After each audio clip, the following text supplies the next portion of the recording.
संपूर्ण क्रांति की शुरुआत इसी गांव से हुई थी। ये जयप्रकाश नारायण जी का गांव है, सिताब दियारा। और एक और क्रांति की शुरुआत डिजिटल युग में 2024 इसी गांव से शुरू होगा। और उसको बिहार मूवमेंट कहा गया, उसको जेपी मूवमेंट कहा गया, उसको संपूर्ण क्रांति कहा गया। और वो जेपी मूवमेंट, बिहार मूवमेंट, संपूर्ण क्रांति ने पूरे देश में सत्ता के शीर्ष सिंहासन पे जो बैठा था, यानी प्रधानमंत्री इंदिरा गांधी जी, उनका सत्ता उखाड़ के फेंक दिया। तो अब जो है बिहार में भी जो करप्शन रूपी पहाड़ जो है, हर एक ब्लॉक में, हर एक कचहरी में, हर एक कोर्ट में जो है उसको जो है हम लोगों को उखाड़ के फेंक देना है, हम लोगों को। और जयप्रकाश नारायण जी जब 75 साल की उम्र में इतना बड़ा काम कर सकते हैं, तो हम लोग तो युवा हैं, हम लोग तो कर ही सकते हैं। और ये बिहारी हैं, जब पहाड़े तोड़ देते हैं तो ये भ्रष्टाचार नामक पहाड़ को तोड़ने में हम लोग कैसे पीछे रहेंगे। तो प्रयास किया गया कि अब जो है हम लोग जो है बिहार को बदला जाए, और जो राजनीति कर रहे हैं उन्हें बताया जाए कि जयप्रकाश नारायण जी का आखिर सपना क्या था और किस प्रकार से राजनीति करने का वो सपना देख के जो है बहुत सारे नेताओं को देश के हर एक कोने में पैदा किए थे, हर एक कोने में पैदा किए थे। जो एमके स्टालिन जी जो तमिलनाडु के वर्तमान मुख्यमंत्री हैं, वो भी जयप्रकाश नारायण जी के साथ थे, और वो भी Misa, maintenance of internal security act के तहत जेल गए थे। वो भी जिन लोगों ने मेरे ऊपर एनएसए लगाया।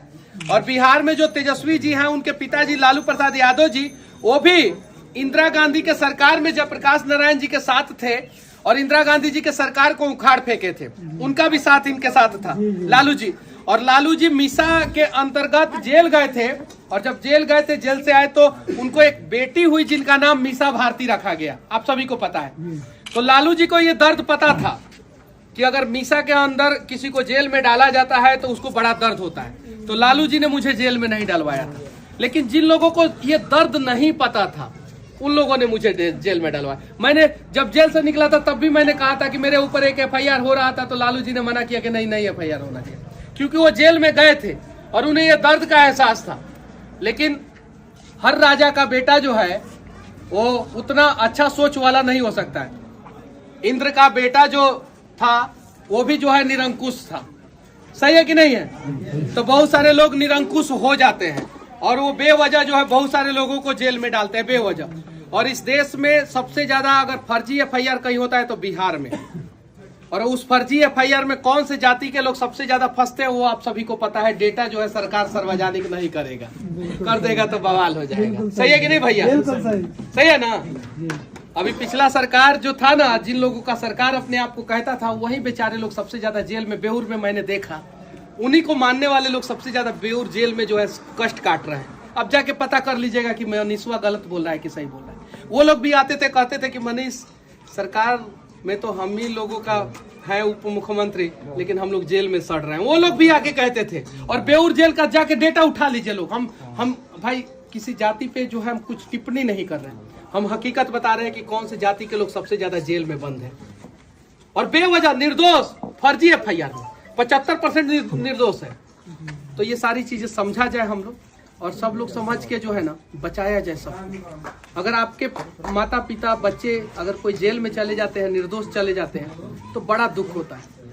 तो हम लोग जाति पार्टी से ऊपर उठ के थोड़ा सा सोचा जाए। और इन्होंने जब नेता बनाया ना, तो रामविलास पासवान जी से लेके, लालू प्रसाद यादव जी से लेके, एमके स्टालिन जी से लेके, ललन सिंह से लेके, नीतीश कुमार से लेके, चंद्रशेखर से लेके, मतलब इन्होंने जाति नहीं देखा, हर जाति के टैलेंटेड युवाओं को आगे लाया कि नहीं?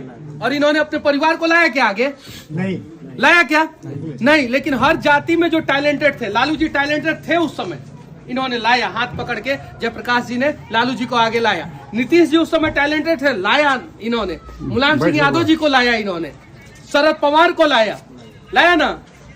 बहुत सारे इस देश के कन्याकुमारी से लेके कश्मीर तक, मतलब कि वर्तमान में जो बड़े नेता है वो आधे से अधिक तो जयप्रकाश नारायण जी के चेले हैं, है कि नहीं है ना?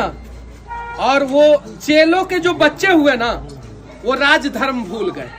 तो अब उम्मीद है कि जो है उन्हें राजधर्म का याद दिलाएंगे और नया बिहार, नया देश बनाएंगे। सही है कि नहीं है?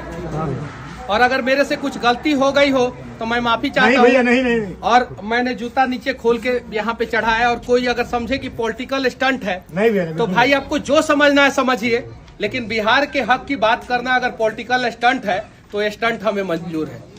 बिहार के हक की बात करना अगर आप लोगों को लगे कि राजनीति है तो ये राजनीति हमें मंजूर है। और बिहार के हक की बात करना अगर लगे कि अपने लिए बात कर रहा है तो ये अपने लिए बात करना मुझे मंजूर है। और उम्मीद है कि आप सभी जो है साथ देंगे। और अब राजा का बेटा राजा नहीं बनेगा, राजा का बेटा राजा नहीं बनेगा। ये बात हम लोगों को इन्होंने ही सिखाया था। एको को राजा का बेटा को राजा इन्होंने नहीं बनाया।